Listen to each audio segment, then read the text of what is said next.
Okay, guys, while you're getting warmed up with some more questions, we just finished a little bit of chit-chat portions. We do have some questions about traveling, and this question is about penguins, and we love penguins. So let's talk about penguins. Yes, so we did get a question from Catherine from Hamilton saying, awesome, my children aged 8, 6 and 4, Leanne, Michael and Emily, are loving your videos for planning our South Island road trip.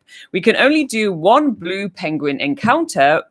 Would you recommend the Royal Albatross Centre or the Blue Penguin Colony in Oamaru if you could only pick one? Thanks.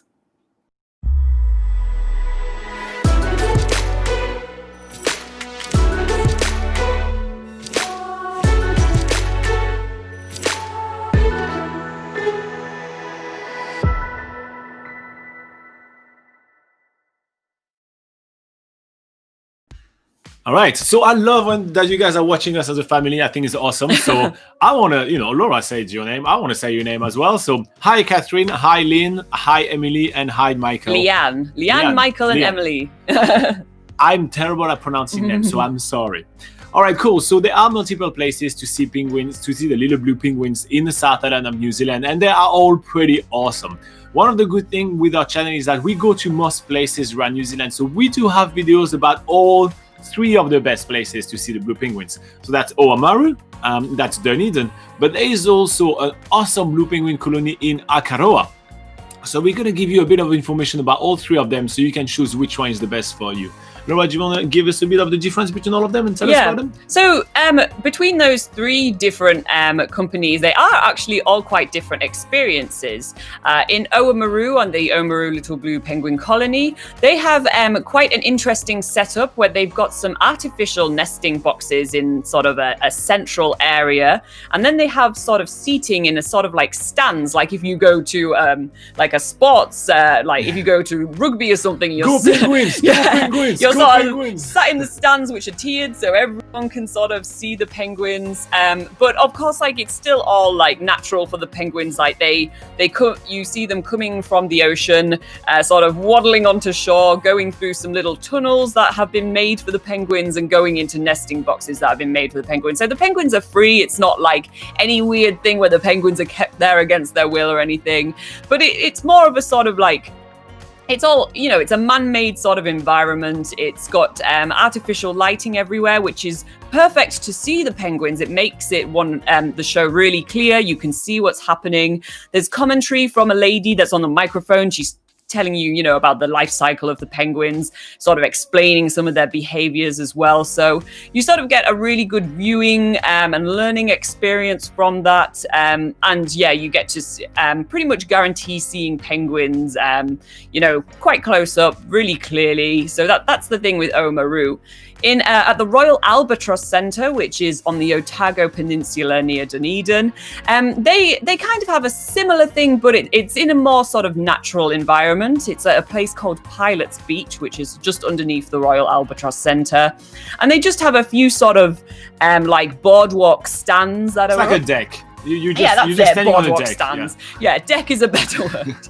I don't know what I'm talking about. But yeah, they have like sort of decks sort of around their natural nesting areas. You see them coming up onto the beach, and they have lights, so you can still see the penguins quite well, but they are dimmer than at the Oamaru Oamaru Penguin Colony. So you still get to see them quite well, but it's a little darker. It can be a little harder to see. And because on the decks as well, there's not different tiers, levels for people to stand on, it might be a little harder for the kids to sort of get, maybe to the front of the deck to see what's happening. It's a bit more crowded, I guess, when there's a lot of people. Maybe that's not the case actually now when there's not so much international tourists. So perhaps that would be different. But and that's probably why Catherine is taking her kids traveling now. It's the perfect time. Yes, exactly. So it actually might be a much more intimate experience, and you might not see that as a problem at all. But they do have, again, commentary on that tour as well, so they can sort of tell you about the blue penguins.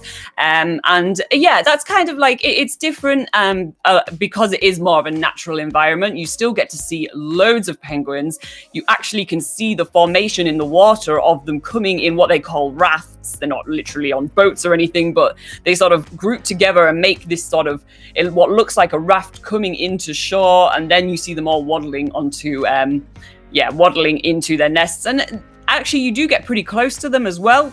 We were like, I don't know, maybe a couple of meters away from some of them. They just sort of walk on their own accord, and sometimes they can waddle right past where, like on the deck where you're standing. So yeah, it's probably a more closer encounter, but yeah, maybe it would be harder for the kids to see. It's not super brightly lit.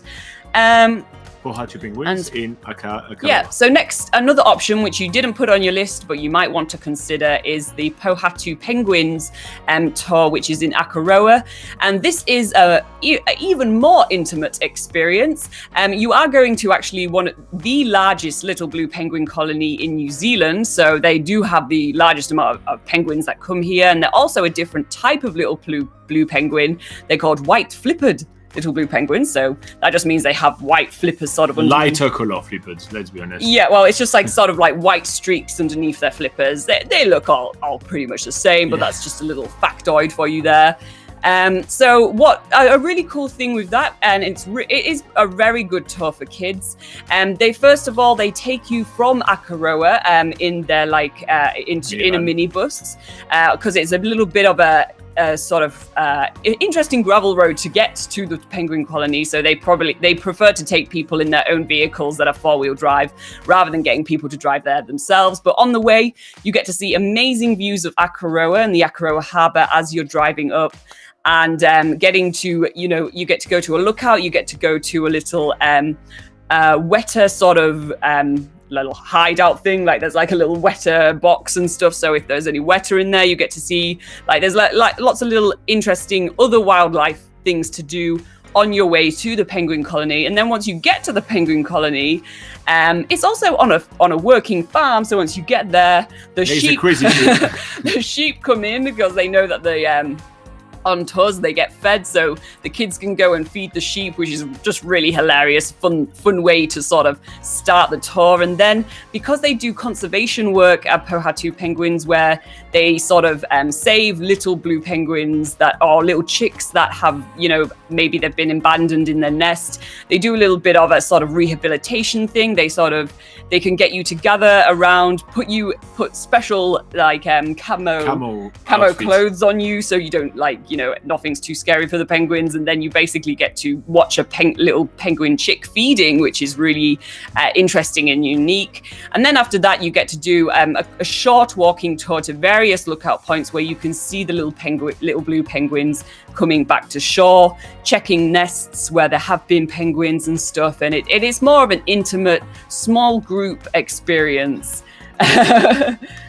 Some funny comments. Okay, we'll get to those soon. Yeah, so the good thing about all these three tours is that we do have videos on this channel about them, so it probably the best way to see if it would be the best for your family is to just basically go on to check out all our videos on that. So we've got the Oamaru Little Blue Penguin Colony, the Royal Albatross Centre Blue Penguin Tour, and Pohatu Penguins in Akaroa. So they're the three to consider.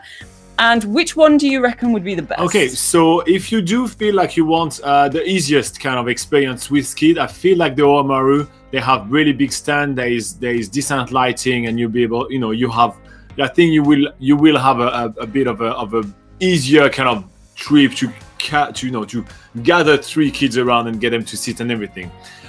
If you do want something where the kids will be able to move a little bit around and try to get a better viewing and everything, you can go where there is the deck, which is in the Royal Albatross Centre.